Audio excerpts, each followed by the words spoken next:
la idea que tenemos es presentar en el día de hoy fundamentalmente un conjunto tanto de lo que sería la visión del plan de estudios, o sea, cómo se armó el plan de estudios.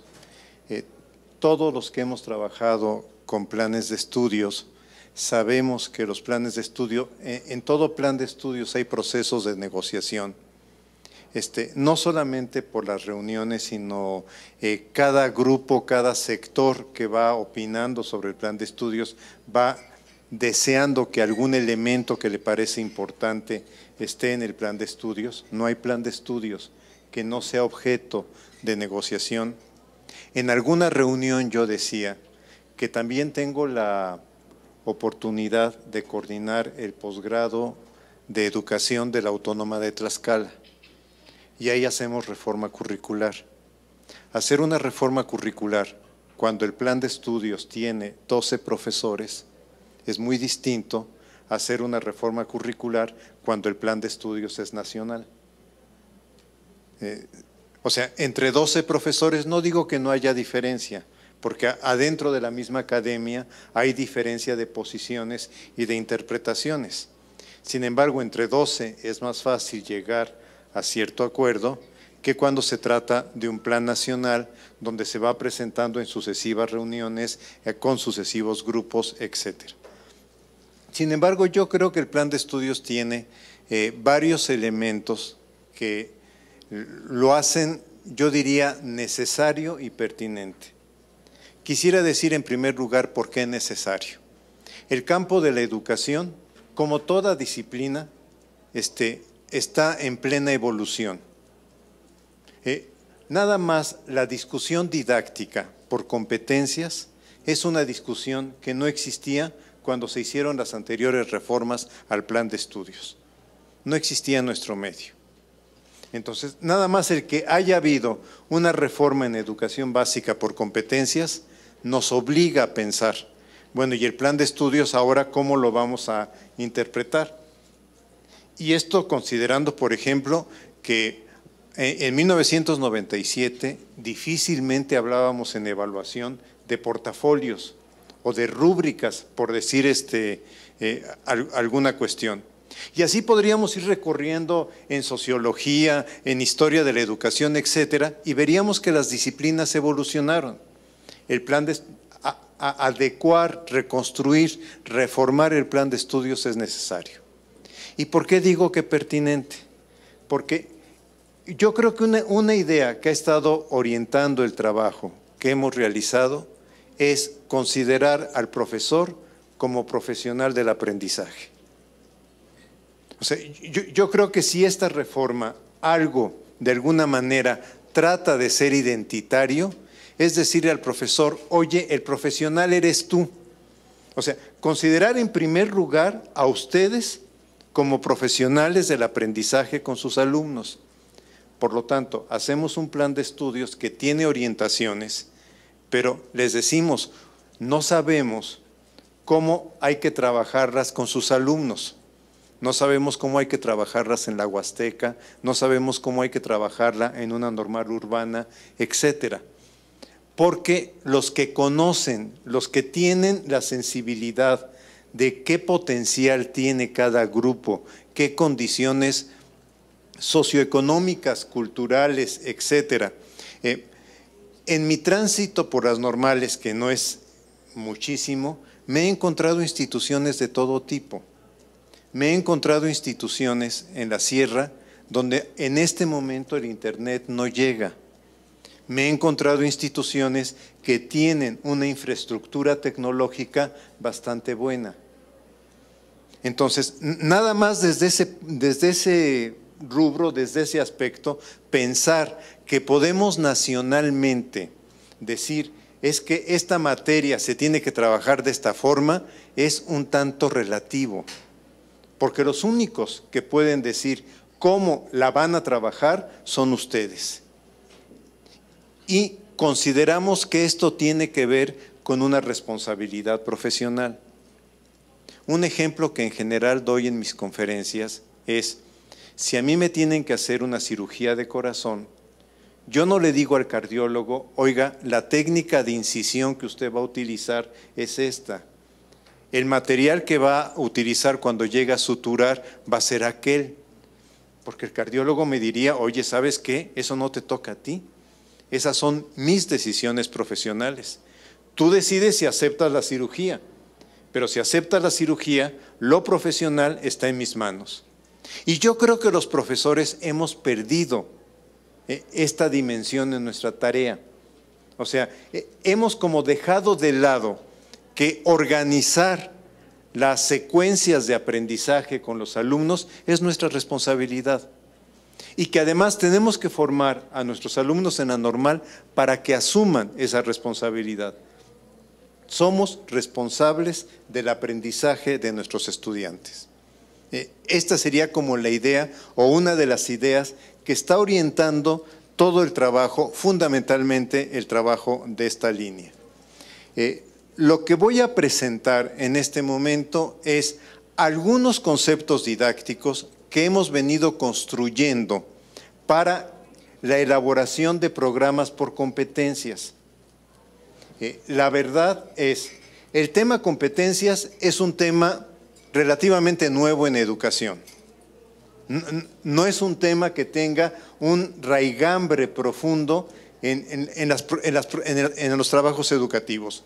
Si habláramos, por ejemplo, de centros de interés, inmediatamente nos íbamos a De Crolí, a Claparet o a Montessori y empezábamos a ver cómo los habían pensado. Si habláramos de proyectos, nos iríamos a Freinet, a Kilpatrick. Si habláramos de problemas, igual tenemos a quien acudir. Cuando hablamos de trabajar por competencias, en estricto sentido, no tenemos mucho en dónde apoyarnos. Cuando hablamos de hacer un plan de estudios por competencias, más allá de que se hagan, más allá de que incluso nosotros hayamos tenido el atrevimiento de hacerlo, o cuando hablamos de hacer un programa por competencias, en realidad nos ha costado mucho. Con esto respondería algún comentario que escuché hace rato, en términos de decir, bueno, pero es que entre las primeras versiones que nos presentaron y las versiones actuales ha habido cambios. Sí, entre las primeras versiones y esta versión ha habido cambios que tienen que ver con la parte piloto, que tienen que ver también con nuestras discusiones del grupo que estamos trabajando en esta parte, en términos de decir cuál es la forma más coherente de estructurarlo. Yo pienso en particular que las normales, como instituciones especializadas en educación, tienen que presentar un plan de estudios que sea, si ustedes me permiten, impecable. Esto es, un plan de estudios que frente a los otros planes de estudios por competencias tenga elementos. Si no podemos resolver toda la problemática, seguramente sería muy ambicioso resolver toda la problemática, ofrezca elementos inéditos, interesantes de resolución de esta situación.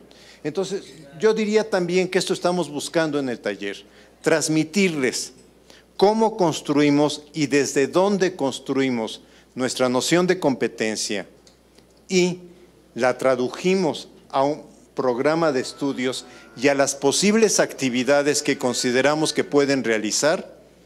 Y por otro lado, intentar que ustedes tomen una posición profesional frente a ello. Porque finalmente, así como ahorita ustedes nos están exigiendo, le exigieron ahorita a la doctora Laura, que diera la cara por el grupo de reforma y que explicara el grupo de reforma qué hizo, qué no hizo, etcétera, así también ustedes van a tener que dar la cara ante sus estudiantes de cómo están interpretando competencias. Sí, o sea, no es que les queramos pasar la bolita, porque no es pasar la bolita, sino que cuando uno está frente a un grupo de alumnos, no les puede decir, fíjate que cuando fui al curso de inducción allá en la Ciudad de México, me dijeron algo que no entiendo muy bien, pero creo que iba por aquí. O sea, sería bastante endeble, quedaría yo muy mal haciendo un comentario de este tipo. Entonces, de alguna manera, esto es lo que lleva.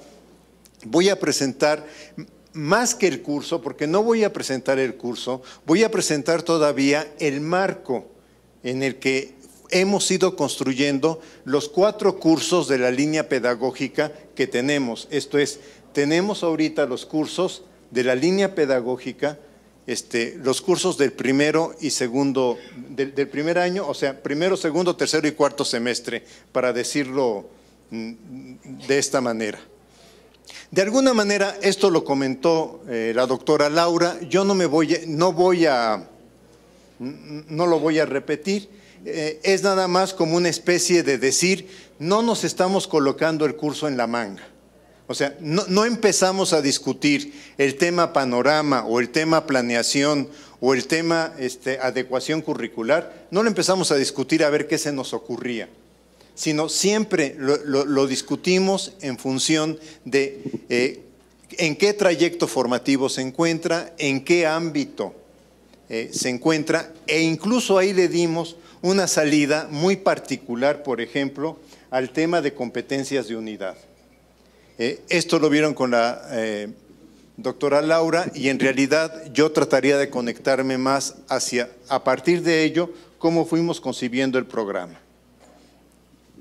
Si nosotros consideramos que hay 6 ámbitos de esferas profesionales del docente, no se les definió como 6 competencias, sino 6 ámbitos donde el docente como profesional desarrolla su trabajo.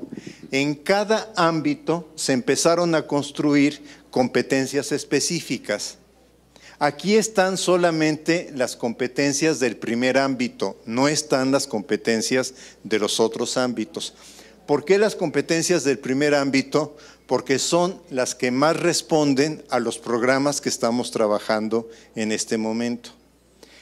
Quisiera decir una cosa, vemos o concebimos las competencias como procesos, como desarrollos, no como productos. Por ejemplo, la competencia capacidad de escribir un texto. Capacidad de escribir un texto.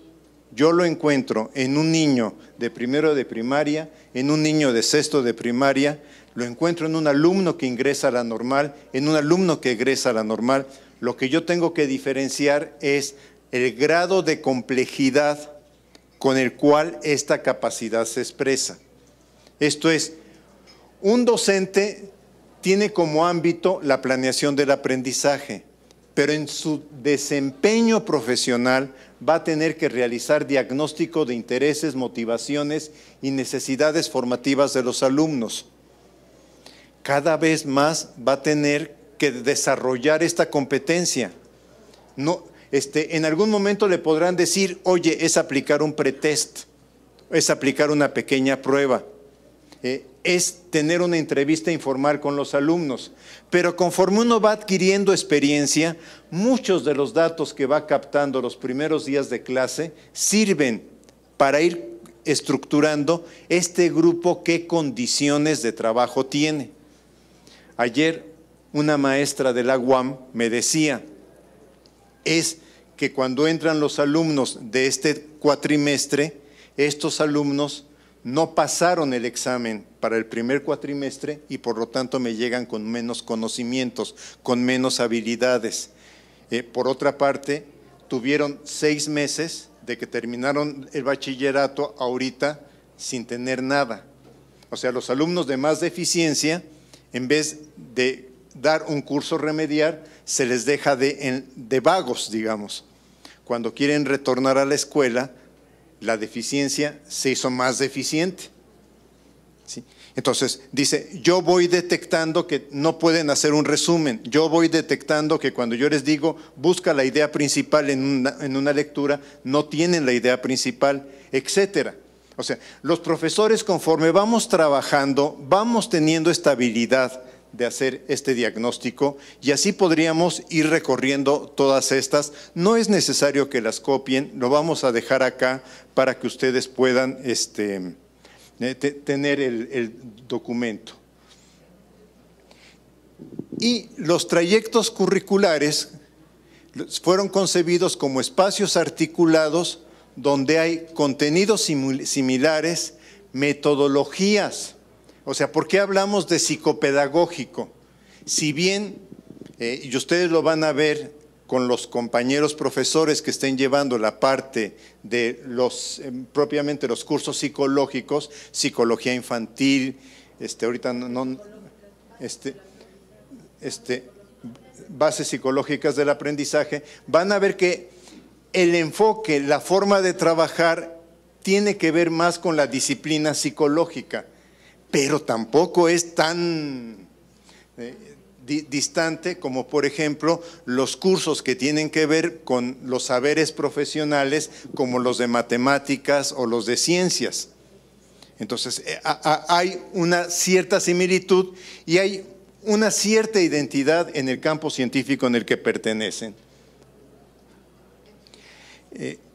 Los trayectos formativos son estos, no me voy a detener solo para responder sin que yo ahorita le pueda decir, maestra, el plan de estudios lo contiene. Sí, hay un trayecto que contiene esto. Ahora, la cuestión sería ver ahora cómo se traduce en el plan de estudios. Eso ya le informaron que el sábado lo verían con la maestra Marcela, pero están concebidos de esta forma. Nosotros nos estamos ubicando, los cursos que vamos a trabajar, aunque vamos a trabajar solamente panorama, pero los cursos que estamos trabajando están ubicados en el trayecto psicopedagógico y dentro del trayecto psicopedagógico en la línea didáctica.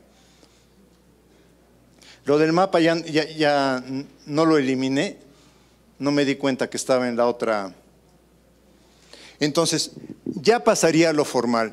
El curso aquí está en el segundo semestre, el curso está en el primer semestre, forma parte del trayecto formativo psicopedagógico. Los 4 cursos que estamos trabajando es Panorama Actual de la Educación, el curso de Planeación Educativa, Psicología del Desarrollo Infantil, que es el que se trabaja simultáneamente en este semestre, sujeto y su formación profesional, que tiene que ver más con el trabajo docente, y observación y análisis de la práctica educativa.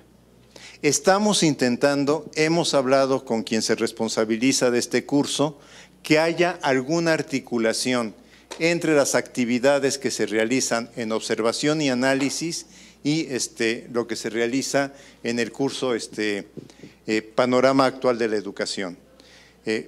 Sobre todo para que el estudiante vaya también teniendo tareas que convergen.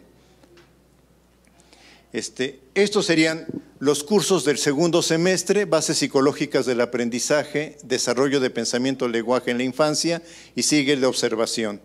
Y en el tercer semestre, este nombre se ajustó, no lo corregí, se llama adecuación curricular, evaluación del aprendizaje e iniciación al trabajo docente.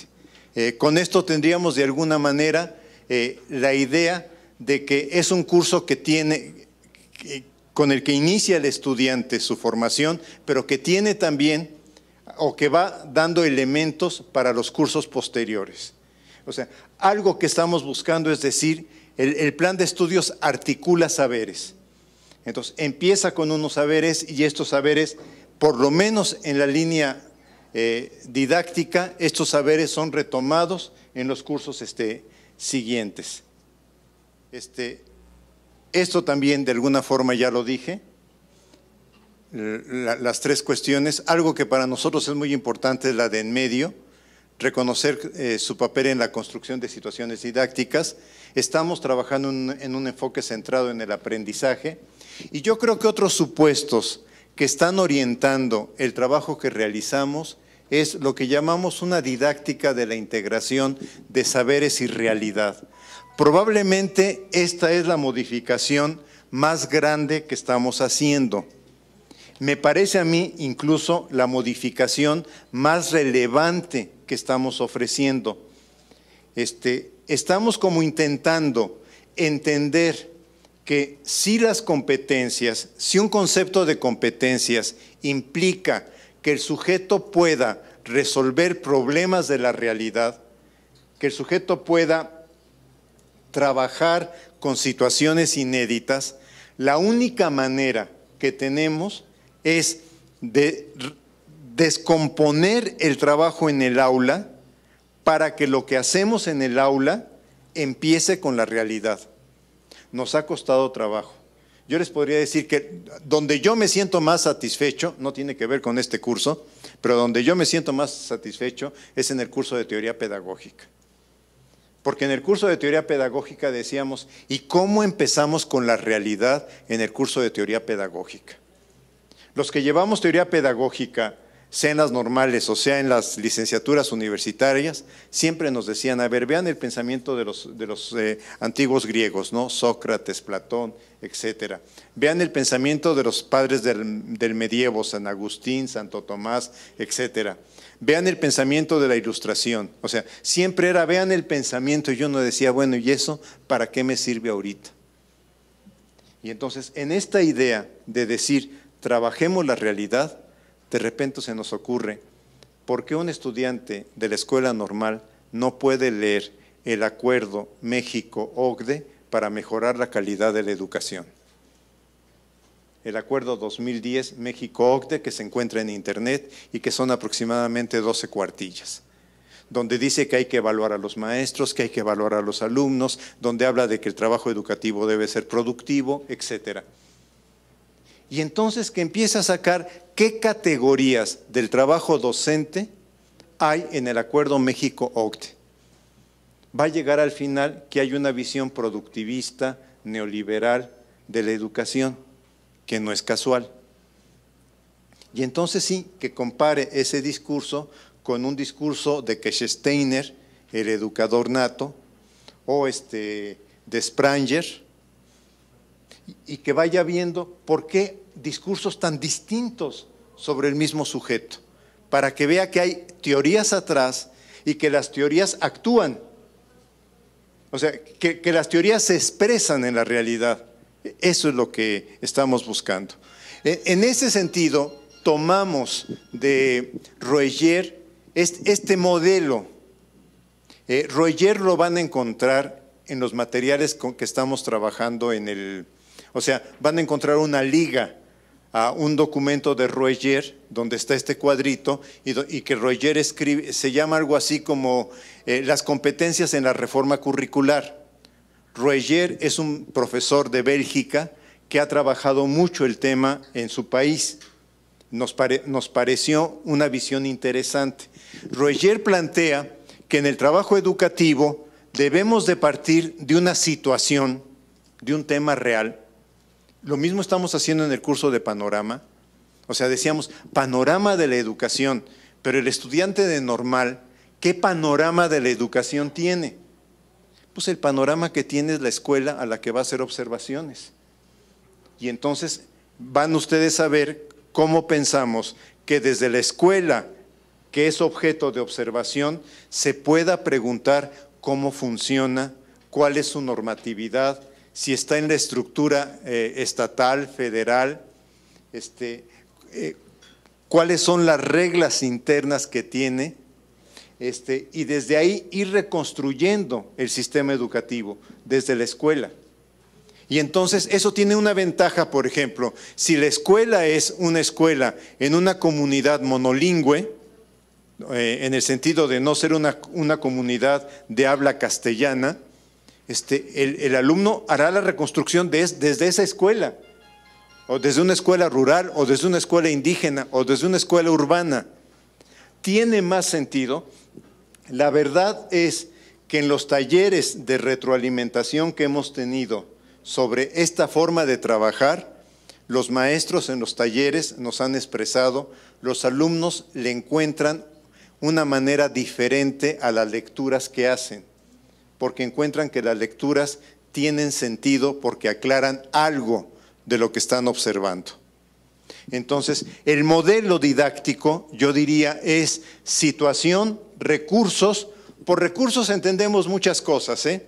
Esta conferencia es un recurso, pero el material también es un recurso.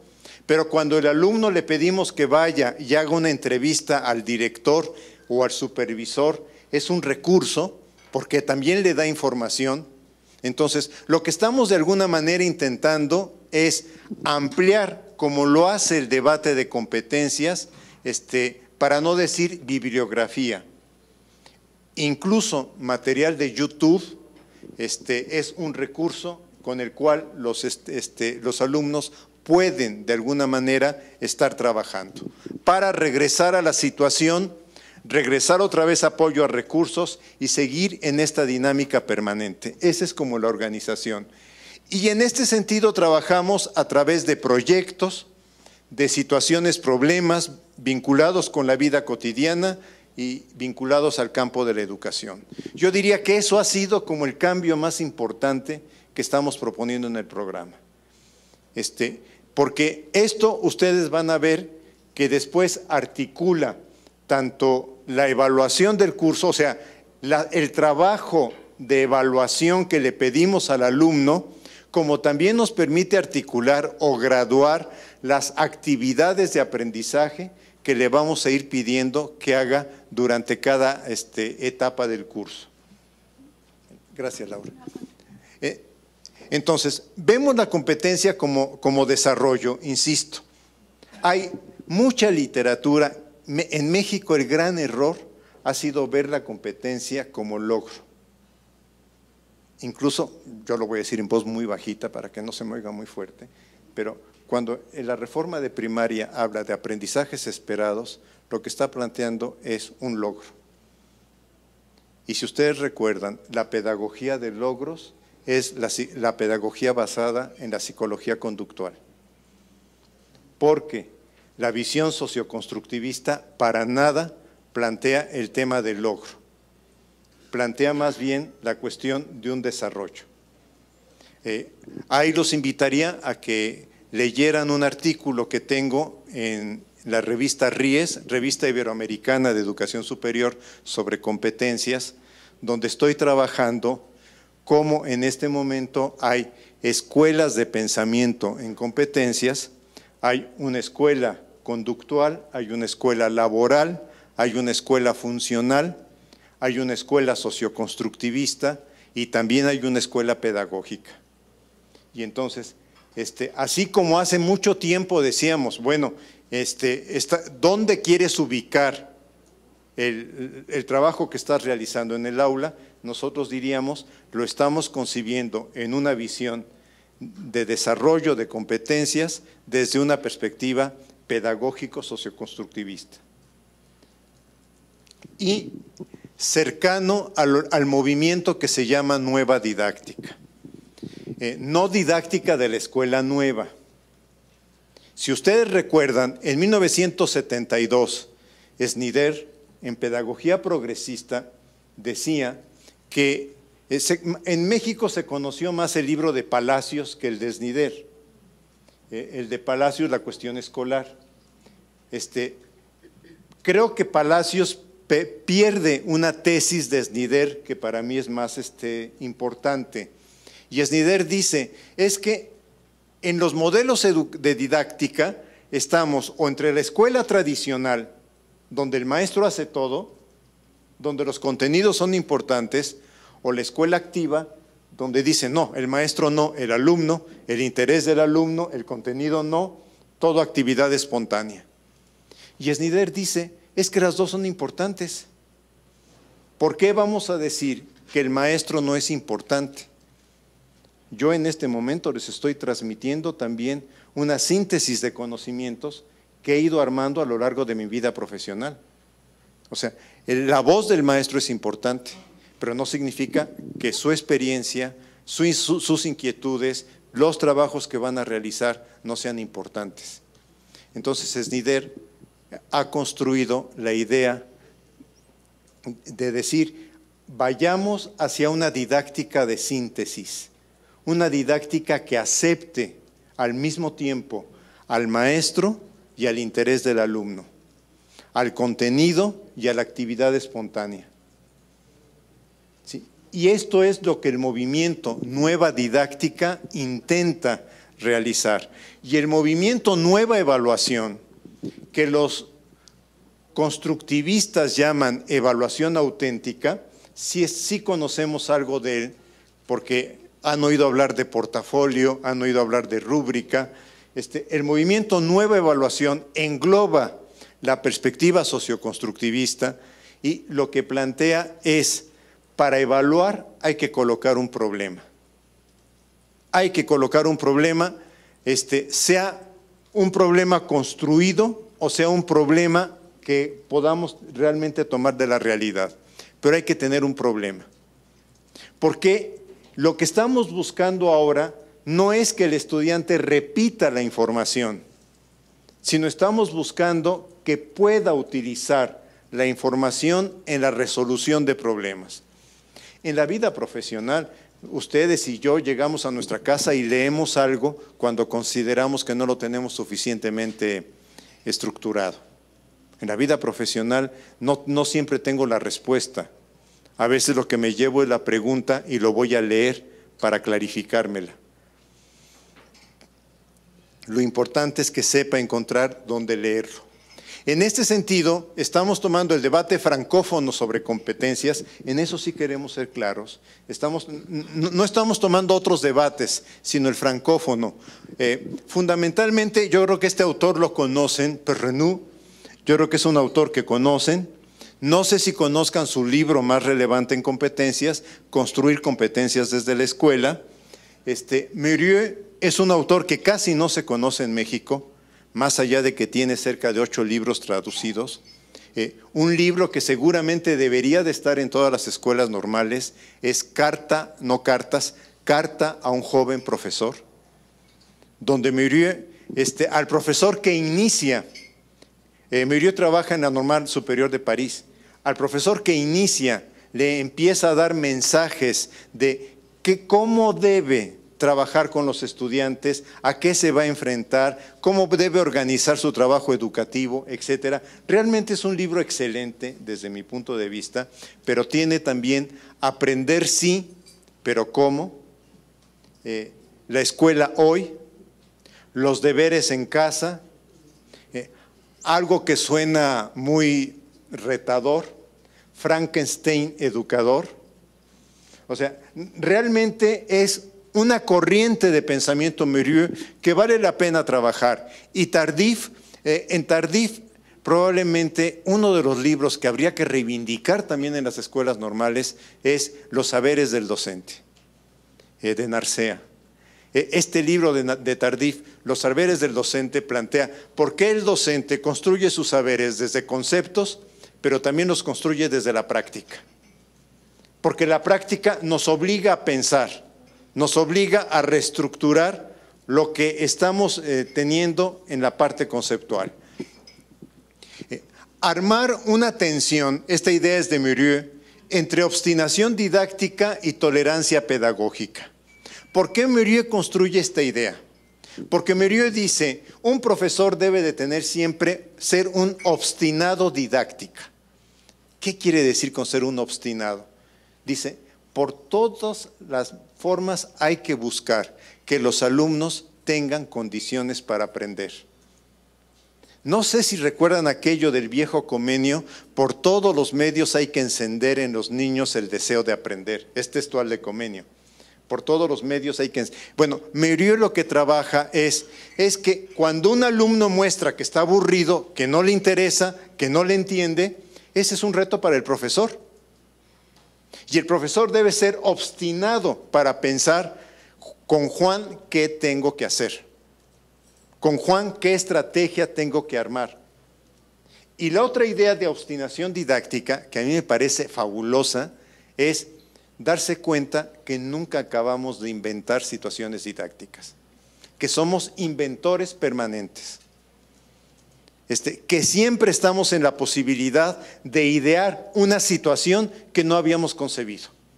Y yo creo que siempre el mejor lugar, desde mi punto de vista, para idear situaciones es cuando uno está con los alumnos. Porque ahí le vienen, no los estoy invitando a que no planeemos, pero cuando uno está con los alumnos dice, ¿y por qué no los hago hacer esta cosa? ¿Y por qué no tomo la idea que ha dicho fulano y la generalizo para todos? Lo sabemos perfectamente. Entonces, Murió dice, hay que ser obstinados. Y por otra parte, tolerancia pedagógica. Tolerancia pedagógica porque dice Murió, yo no puedo imponer la voluntad del alumno. El alumno siempre tendrá una voluntad en la que por más que yo le cree condiciones, si él dice, solo quiero hacer el trabajo superficial, lo va a hacer superficial. Me crea el reto de ver hasta dónde le puedo ayudar para que se dé cuenta que lo puede hacer mejor que superficial. Me crea ese reto, pero no puedo imponer mi voluntad sobre la de él. Hay muchas otras cosas, de veras, con el grupo de didáctica donde está Laura, yo creo que hemos convertido Aprender sí, pero ¿cómo?, en una especie de libro de cabecera. Un libro al que permanentemente estamos yendo porque tiene una cantidad de ideas que le hago injusticia en lo que estoy diciendo en este momento, que vale la pena retomar. Y la idea de una evaluación formativa para el aprendizaje. ¿Qué es lo que estamos diciendo? El alumno va a trabajar un problema, pero si el alumno no logra, por ejemplo, hacer el diagnóstico que le estamos pidiendo de las condiciones socioculturales de la escuela, si el alumno no logra hacer una buena entrevista con el supervisor escolar, no está reprobado. Lo que tenemos que reorganizar es cómo vuelva a realizar esta actividad. O sea, lo que no logra me sirve a mí para preguntar, entonces, ¿qué instrumentos tengo que trabajar con el estudiante para que lo pueda lograr? Nuestra idea es que lo logre. Por eso formativa, porque lo que pasa en el aula nos ayuda a pensar cómo reorganizo mis siguientes tareas. La siguiente, Laura. Entonces, estamos hablando de 3 tipos de programa.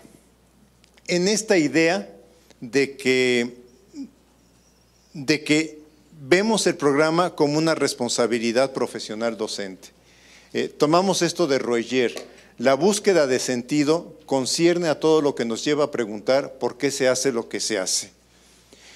Tenemos un programa que es un programa muy amplio, que es el programa, digamos, donde se dice este curso pretende esto, su competencia general es aquella, las orientaciones que estamos pensando para llevar el curso adelante son tales o cuales, y la evidencia de aprendizaje la estamos pensando así, con su bibliografía.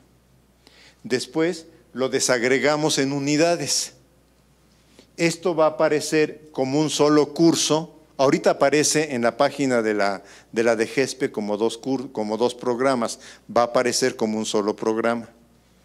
Y después estamos hablando de esto, el programa docente. ¿Qué es lo que estamos entendiendo por programa docente? O sea, lo que hacemos siempre, todavía no lo hemos, es una idea que en la mañana me estaban diciendo y creo que tendríamos que ver cómo la podemos trabajar. Todavía no lo hemos adecuado a la manera como en cada normal o en cada estado piden que se haga la planeación didáctica.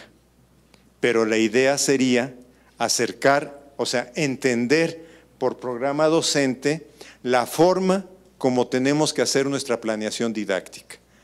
Porque ahorita vamos a proponer una, pero si ustedes dicen, no, en mi estado tengo que hacer estos ajustes, bienvenidos. O sea, no quiero que sientan o que perciban, esta es la camisa de fuerza y la tienen que seguir.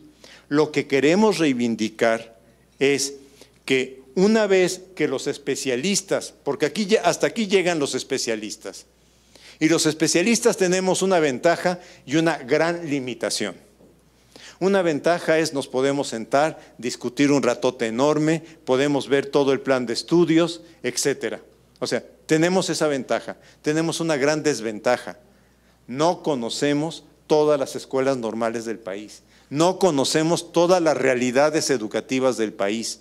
No podemos pensar en las características, en los rasgos de cada maestro y de cada grupo. Por ejemplo, en la retroalimentación, en el programa de planeación, habíamos pedido que, y está en el programa, que los alumnos recuperaran planeaciones de los maestros que están en servicio. Bueno, muchos maestros dijeron: mi planeación a ti, alumno, esa yo no te la doy. Ahora, lo que yo les decía en la actividad de retroalimentación, bueno, quizá un maestro no la quiera dar o todos los maestros de la escuela no la quieran dar, pero por ahí podría encontrar en algún lugar algún maestro que sí la quisiera dar. Sí, y en esos casos, a ver cómo le doy la vuelta. O yo les decía incluso a los profesores de la normal: ¿y ustedes no darían su planeación? ¿No le darían su copia de su planeación al estudiante en un caso así? O sea, lo que quiero decir es, nosotros pensamos una actividad que tenga ese elemento de realidad, pero cuando ustedes están trabajando el programa, ustedes tienen que decir: pues lo que yo puedo hacer con los alumnos es esto. Hasta aquí puedo llegar. Por ejemplo, en el programa Panorama estamos pidiendo que entreviste al director, que entreviste al supervisor. Ya ustedes verán si es factible o no es factible, o hasta dónde es factible entrevistar a un director, un supervisor. La idea es hablar con quien está en su entorno escolar, con quien le puede explicar: mira, esta escuela funciona así, yo tengo que dar informes a tal lugar, yo reúno estas evidencias de los maestros, de manera que empiece a tener como oralmente la experiencia de cómo se va trabajando en el sistema educativo mexicano. Esa es un poco la expectativa. Y esta es la parte en la que se va a concentrar el taller, si ustedes me gustan. O sea, sí vamos a presentar esto, no es que no lo tengamos, lo vamos a presentar, pero lo que estamos llamando taller es que ustedes puedan empezar a realizar actividades de este sentido. La siguiente, Laura, por favor. Ahorita en la página de la DGESPE van a encontrar algo parecido a esto. Esto va a cambiar muy poquito. No, pero si ustedes están conectados a internet, en la página de la DGESPE, en la parte superior dice reforma educativa, en la parte superior, reforma curricular, perdón, en la parte superior izquierda dice reforma curricular. Si abren ustedes licenciatura en educación preescolar, ahorita creo que no está en todas, pero si abren licenciatura en educación preescolar, les van a aparecer los programas, no en la versión actual, aclaro, yo creo que son de las cosas que corregiremos o corregirán en la DGESPE en unos días, no en la versión actual, pero cuando abren, por ejemplo, el programa Planeación Educativa, no cambia el de Panorama, pero cuando abren el programa de Planeación Educativa, van a encontrar esta información. Se va a modificar un poquito, o sea, pueden abrir el programa Panorama y también van a encontrar esta información. Sentido del programa. O sea, esta es de alguna manera algo de lo que he estado presentando en este momento. Es información que ustedes pueden bajar a su computadora sin ningún problema, que se la pueden dar a los alumnos, que se la pueden dar a los compañeros de la normal, a la academia, donde ustedes gusten. La verdad es que a la larga nos gustaría que esto se enriqueciera con material de ustedes. Esto es, que ustedes nos pudieran decir: fíjate que yo encontré en la revista fulana de tal, o fíjate que en la normal la academia hizo tal documento y nos gustaría que también estuviera ahí. Sí, o sea, yo creo que tenemos que apoderarnos de la red. Es algo que, así como ahora los jóvenes están mostrando que con las redes sociales pueden cambiar comportamientos frente a la elección, yo creo que nosotros tenemos también que empezar a apoderarnos de la red, en el sentido de decir: la red también es para nosotros y nosotros podemos influir en la red. Entonces, esto es una cuestión. Aquí hay un texto mío que explica esta idea de los programas, y hay 2 PowerPoint sobre rasgos que identifican el programa y el programa eje como organizador. Luego viene programa sintético y analítico. Les digo que ya solamente va a aparecer uno como programa de la reforma, y luego programa docente. No es exactamente lo que van a recibir en este momento, porque en las discusiones que hemos tenido, en esto que yo les decía al principio, que todo currículo es negociado, algunos conceptos que a nosotros nos parecían importantes influyeron los otros programas, pero tuvimos que ceder en conceptos que a los otros programas les parecían relevantes para darle unidad a la reforma. Entonces, ahorita no está exactamente la versión, pero sí se les va a dar en versión electrónica para que trabajen la versión que ya tenemos, que es la versión… ¿O ya se las dieron? Ok. Probablemente ya esté aquí, y si no, se las damos de todas maneras en la versión, lo que estamos llamando programa docente, para que ustedes puedan trabajar en el taller. Esto es lo mismo que está ahorita en la página, esto no es lo mismo. Ese es otro curso, ¿no? Es otro curso, sí. Ajá. Y luego van a encontrar una última parte. Bueno, van a encontrar estos sugerencias, comentarios y observaciones. Les juro que eso es una de las cuestiones que más nos importa, en serio. Nos importa muchísimo. Si ustedes dicen, esto medio funciona, si ustedes… Les sugerimos al equipo que en vez de colocar esta actividad, la conciba así, etcétera, para nosotros eso es una retroalimentación fabulosa que no podemos tener. O sea, no podemos tener si no es a través de ustedes. Sí, tenemos una liga abierta para que nos hagan sugerencias, comentarios y observaciones. Sientan que es suya. Sientan que si la usan, se las vamos a responder. Por lo menos les vamos a decir gracias. Espero que les digamos algo más que gracias, pero por lo menos le vamos a decir, sí la recibimos, gracias. Sí, pero no por tirarlos a loco. En serio, yo quisiera invitarlos a que esto fuera algo importante para ustedes y que dijeran, por aquí va, se están exagerando, no están tomando en cuenta esto, etcétera. Como ustedes se lo piden a sus estudiantes, ustedes también le piden a sus alumnos que hagan actividades de retroalimentación. Y saben, algunas no nos gustan, pero después que nos quedamos pensando, nos ayudan a repensar y decir, hay cierta razón en lo que nos están diciendo. Y tienen esta última parte, que son recursos. Aquí estamos colocando, estamos haciendo un esfuerzo, no nos ha sido fácil, pero estamos haciendo un esfuerzo por subir temas o aspectos que encontramos en YouTube. Porque yo pienso que la nueva generación es una generación que tiene más el chip colocado dentro. Yo pienso que el miedo que tenemos los profesores, lo voy a decir abiertamente, yo también soy profesor. El miedo que tenemos los profesores es que estamos en el salón de clase conectados a internet y el chico nos dice, ¿sabe qué, profesor? Si le hace así es más fácil. ¿Sabe qué, profesor? Aquí hay una página que usted no está considerando. ¿Saben qué? El internet va a cambiar la relación pedagógica, pero no nos asustemos, más bien empecemos a… Yo lo que le digo a mis alumnos, más bien los reto, a ver, yo les propongo 2 artículos, les propongo el de Roger. ¿Cuáles me pueden proponer ustedes que estén en la red que valga la pena? Sí, o sea, yo creo que y de veras, cuando a mí se me atora la computadora, sí les digo quién de ustedes me ayuda a desatorar esto en la computadora y no sobra quien diga, dele 3 teclazos aquí y resuelve el asunto. Y yo creo que no tendríamos que sentirnos mal.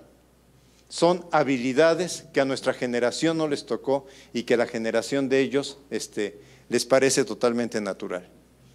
Yo recuerdo cuando recibía mis primeros celulares que lo primero que hacía era leer el instructivo y ver cómo mis hijas recibían el celular y lo primero que hacían era empezarlo a tentalear por todos lados.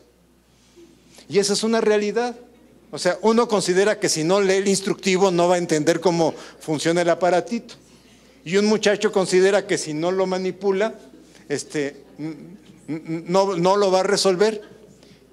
Y si ustedes hicieran una competencia de quién maneja mejor el celular, lo manejan los jóvenes mucho mejor que uno. ¿Sí? Entonces, yo creo que en eso los maestros tendríamos que quitarnos un poquito el miedo, aceptar que tenemos limitaciones tecnológicas. Digo, por más que tengamos aquí el equipo, cuando viene un jovencito de 18, 16 años, a veces nos da la vuelta en tecnología. Aceptar eso, pero creo que podremos ir aprendiendo juntos. ¿Sí?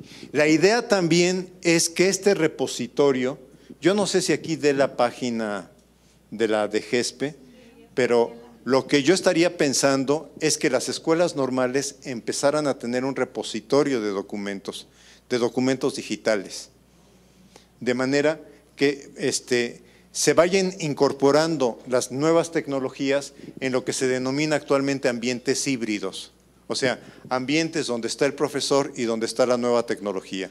Ustedes saben perfectamente que el profesor no va a desaparecer, vamos a cambiar de función. Les digo rapidísimo, así muy rápido.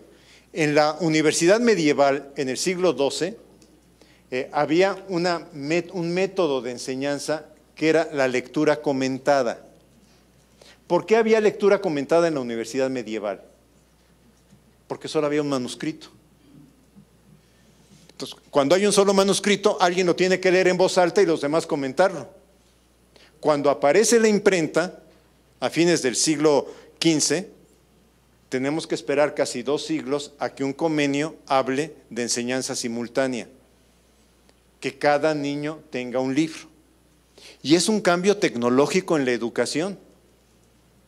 Bueno, estos equipos nos van a producir un cambio tecnológico. Necesariamente nos van a producir un cambio tecnológico. No sabemos cómo, pero lo van a producir. Entonces yo creo que en las normales tenemos que ir empezando a usarlas, a crear estos ambientes híbridos y poco a poco empezaremos también a ir construyendo un hilito de por dónde puede ir esto. La siguiente. Bueno, esto ya lo enunciamos. Vamos a ver en este taller solamente el primero, pero ya tenemos de alguna manera todos los cursos de estos 2 primeros años armados. Cuando digo todos los cursos armados, ya los tenemos concluidos en la parte, ya tenemos los materiales, como que ya visualizamos cómo es el curso. De suerte que lo que estamos ofreciendo es nuestra interpretación del curso para que ustedes puedan pasar a ver cómo lo trabajarían, cómo lo interpretarían, cómo lo construirían para trabajarlo con sus estudiantes. La siguiente. ¿Qué caracterizan nuestros programas? Un problema eje como evidencia de aprendizaje. Se acordó que los programas de toda la reforma hablen de situaciones problema. Entonces, en los programas de la reforma donde aparece situaciones problema, nosotros estamos definiendo problema eje.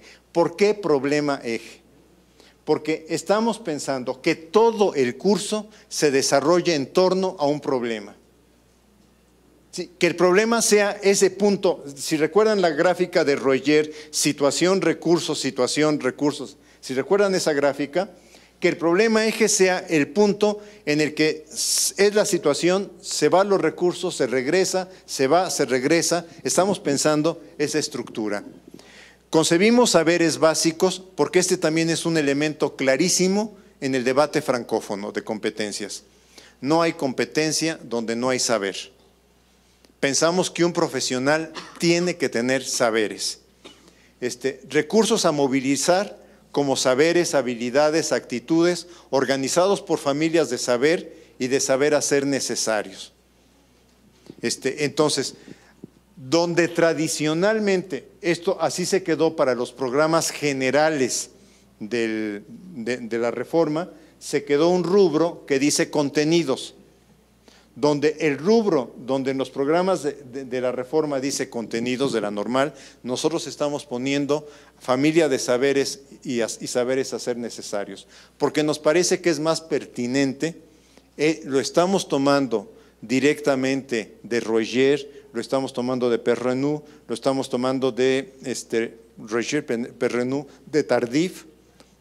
Estamos retomando el concepto porque nos parece más adecuado.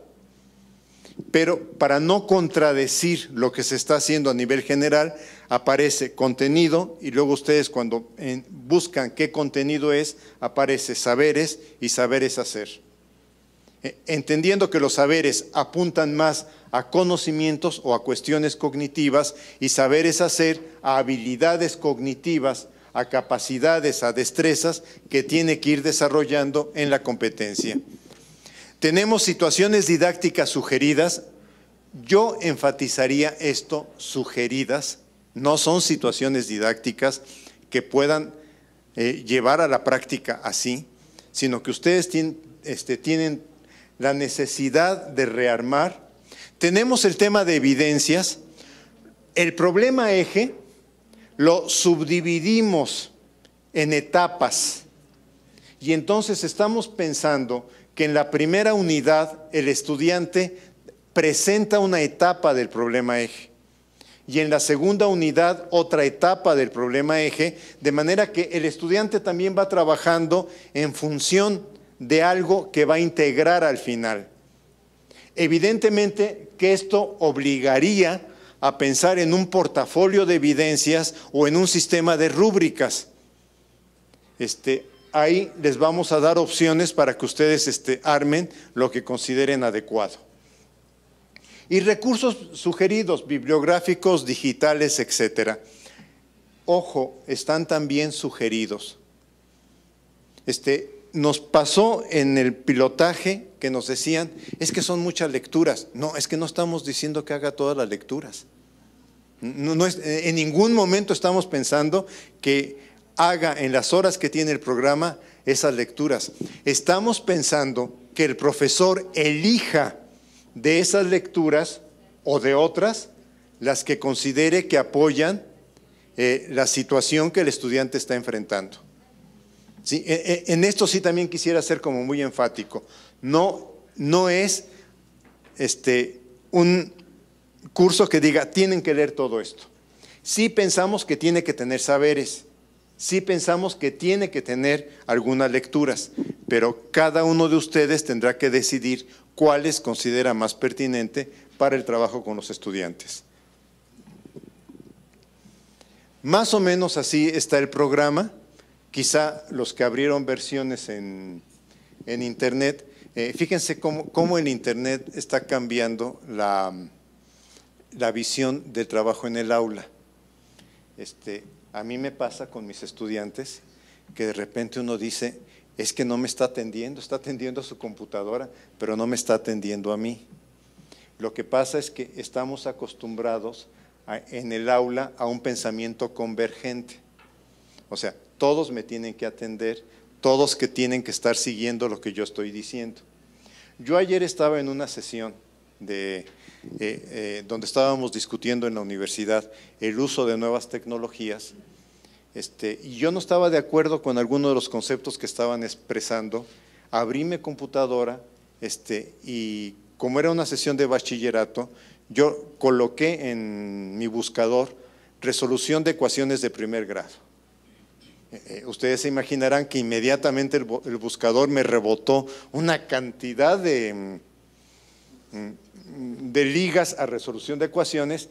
Le doy clic en una y no me doy cuenta que es un YouTube y de repente interrumpo a todos porque la computadora hace ¡bam!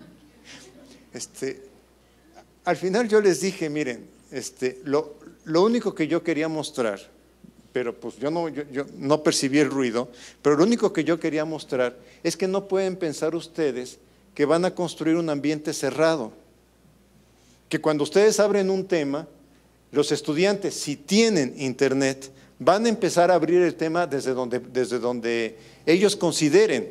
Y no es que se hayan ido del salón de clases, están en el salón de clases, pero ya no están en un pensamiento convergente. Yo creo que las nuevas tecnologías abren a un pensamiento divergente, a un pensamiento totalmente divergente. Cada quien se va conectando en un pequeño subtema y ahí va. A mí en el posgrado me divierto mucho porque de repente estamos trabajando, vemos un tema, por ejemplo, ahorita yo dije Roger y yo estoy así con mi computadora y como tenemos un sistema de información donde el que baja información de internet la coloca ahí, de repente me llega mensaje de fulano de tal, encontré de Roger este material que me parece que podemos revisar. O sea, yo creo que así vamos a trabajar en adelante. O sea, así como la base de datos del virus también nos va a ayudar. ¿Sí? Pero sí quiero insistir en esto. Las nuevas tecnologías nos están abriendo otra forma de trabajo. ¿Sí? Más con los estudiantes de normal, que obviamente si ya están en acceso, si la normal tiene posibilidad de dar este acceso, los estudiantes van a ir abriéndose a múltiples accesos de información. Yo he visto que les llama mucho más la atención que leer a Murieu, abrir un YouTube de Murieu. Les llama más, o sea, en vez de tener nada más la letra de lo que dice, tienen al sujeto y lo tienen hablando. Entonces, yo creo que todo esto va a ir de alguna manera modificando, y queremos que eso esté en lo que tienen. Esta es un poco la estructura antigua, no es la estructura que tienen acá. Tampoco piensen que hay un cambio así de blanco y negro. Por ejemplo, ya les decía, aquí donde nosotros estamos colocando problema eje y evidencia de aprendizaje, lo que quedó fue situaciones problema. Digo, no es así una blanco y negro que no se entienda. La siguiente, por favor. El problema eje, creo que ya he dicho mucho de él, pero nos permite trabajar las competencias con un enfoque de proceso, dándonos algunos productos, pero con un enfoque de proceso. Nos permite graduar familias de saberes en un desarrollo complejo.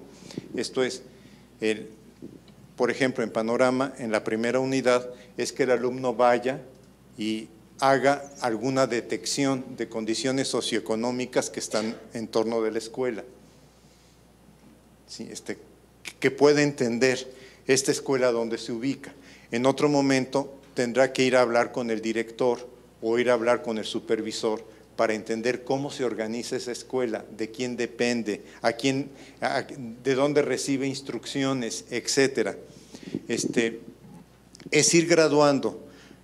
Ya dije lo de esta estrategia, y de alguna manera lo que estamos trabajando son un dispositivo didáctico de pedagogías centradas en el problema. Por ejemplo, estudio de casos, por ejemplo, aprendizaje basado en problemas, por ejemplo, proyectos. O sea, desde ahí lo estamos armando.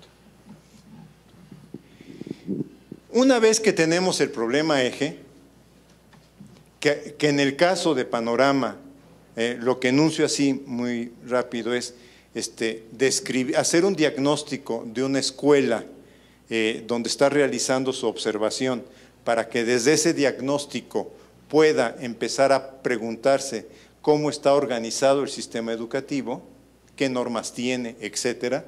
Desde aquí, por una parte, organizamos secuencias didácticas y por otra parte, el avance del desarrollo de este problema eje. En la organización de secuencias didácticas, lo que a nosotros nos preocupa es que logremos articular información conceptual. Esto es, no queremos que solamente el alumno nos diga, es que el inspector me dijo, sino queremos que el alumno, además de poder decir, sí, en la entrevista dije inspector, supervisor, en la entrevista que hice, el supervisor me señaló, me comentó, etcétera, que después pueda, con información, empezar a argumentar eso. ¿Sí? Entonces, estamos por una parte buscando información conceptual y por otra parte datos consistentes del problema. No, mi comunidad es muy pobre. No, a ver, hay datos del INEGI donde se clasifican las comunidades. Entonces, entra a la página del INEGI y encuentra tu comunidad y ve qué clasificación tiene de acuerdo a los datos del INEGI.